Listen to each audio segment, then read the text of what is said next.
बिल्लाहि मिनश्शैतानिर्रजीम बिस्मिल्लाहिर्रहमानिर्रहीम। अस्सलामु अलैकुम वरहमतुल्लाहि वबरकातुहू। कैसे हैं आप सब लोग? मैं उम्मीद करती हूँ आप सब खैरियत से होंगे।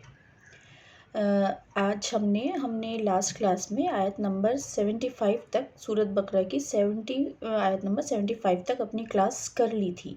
सबक हमारा हुआ था पूरा। तो जैसे मैं करती आ रही हूँ अपना, जब से हमने ये सफ़र शुरू करा है, हमने सिपारे की शुरुआत करी है, तो 25 आयत होने के बाद मैं उसकी समरी करती हूँ, रिवीज़न करती हूँ। तो हमने क्योंकि 1 to 25 तक करा, उसके बाद 25 to 50 तक हमने ऐसे समरी करी।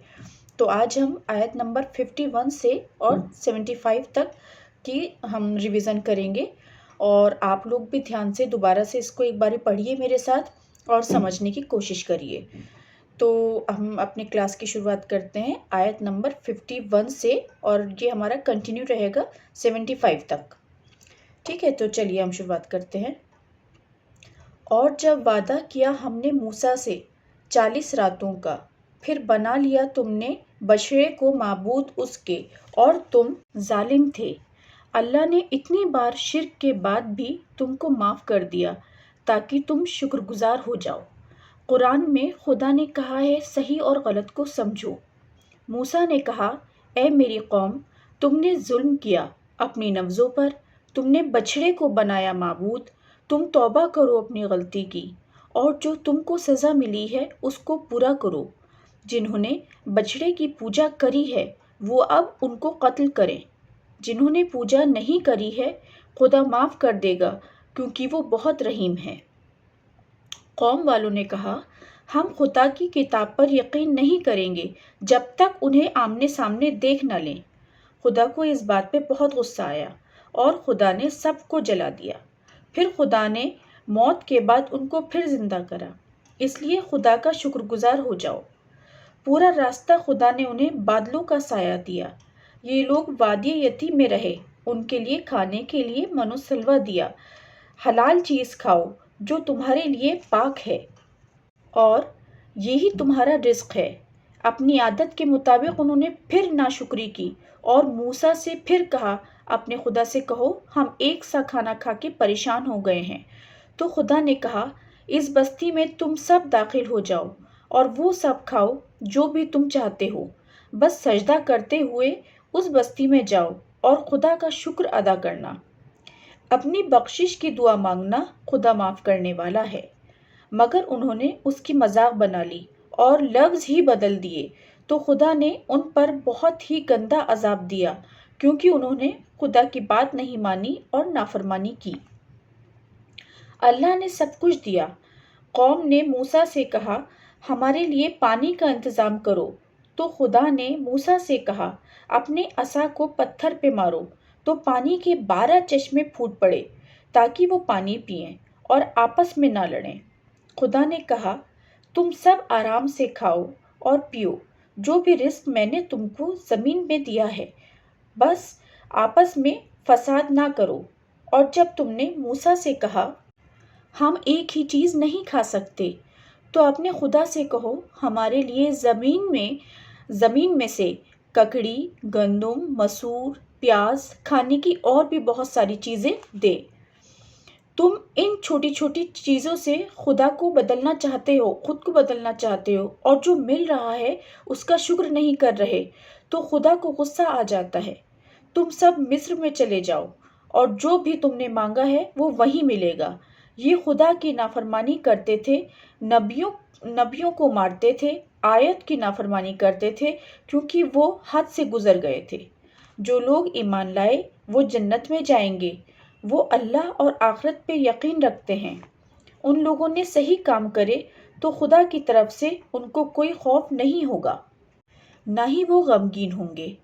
जब अल्लाह ने तुमसे पक्का अहद लिया तो वो सब याद करो जो अल्लाह ने अपनी किताब में लिखा है, ताकि तुम सब बच जाओ। अल्लाह ने कहा, तुम फिर से गलत हो गए, मगर खुदा बार बार मौके देता रहा। अगर नहीं फजल करते तुम सब खासिर हो जाते। हम बार बार गलती करते हैं और खुदा बार बार माफ़ करता है, क्योंकि वो बहुत मेहरबान है।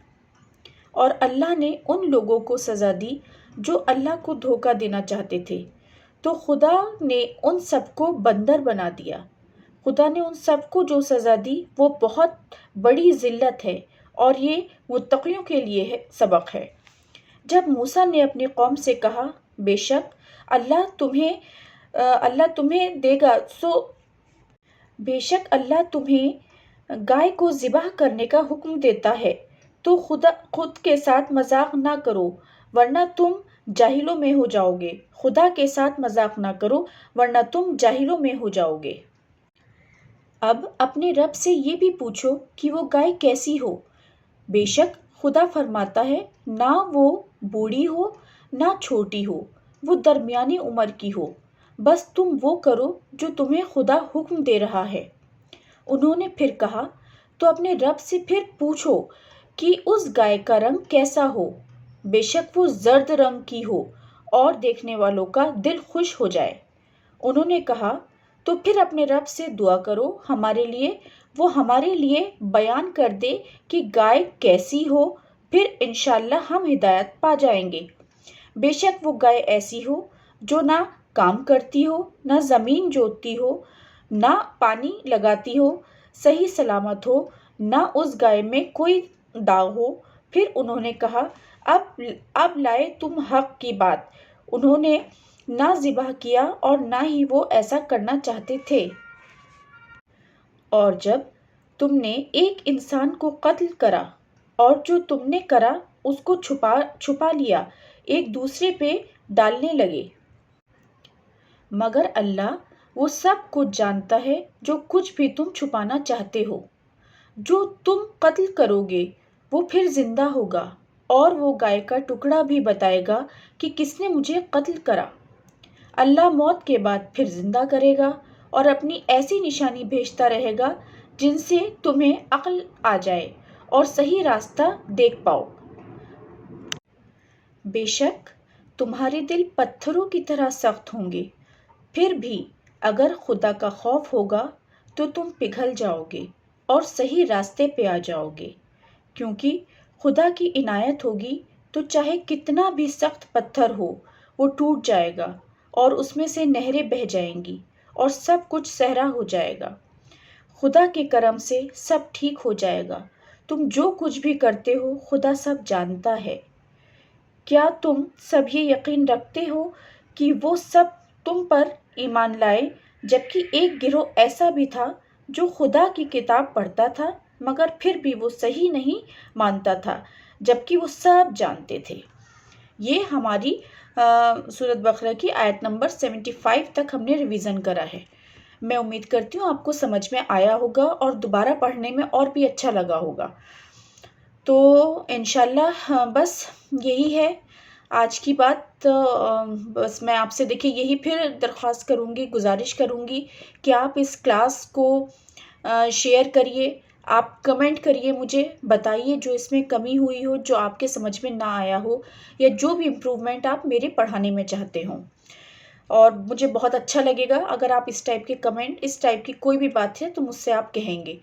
یقین مانیے یہ دیکھیے ہم دونوں کی ساجھا کوشش ہے کہ جو میں پڑھا رہی ہوں اور آپ پڑھ رہے ہیں، تو اس لیے ہم دونوں کے بیچ میں یہ انڈرسٹینڈنگ، یہ چیز ہونی چاہیے کہ پڑھنے والا بھی کمفرٹیبل ہو اور پڑھانے والے میں بھی وہ کانفیڈنس ہو، تاکہ جو اگر بیچ میں کچھ غلطی ہو رہی ہو تو ہم اس کو سدھار سکیں۔ میں امید کرتی ہوں آپ کو میری بات سمجھ میں آئی ہوگی اور آپ کو سپارہ بھی سمجھ میں آ رہا ہوگا، آپ کو سورۃ بقرہ سمجھ میں آ رہی ہوگی، کیونکہ یہ بہت اہم سورت ہے۔ یوں تو پورا قرآن ہی بہت اہم ہے، لیکن آپ سورۃ بقرہ کو دھیان سے، ڈھنگ سے سمجھ کے پڑھ لیں گے تو پھر آگے کے قرآن کو سمجھنے میں آپ کو بہت آسانی ہوگی۔ چلیے ٹھیک ہے، ابھی اجازت دیجیے، اگلے ہم کلاس میں پھر اپنی آیت کی شروعات کریں گے۔ تب تک آپ اپنا دھیان رکھیے، مجھے دعاؤں میں یاد رکھیے۔ اللہ حافظ۔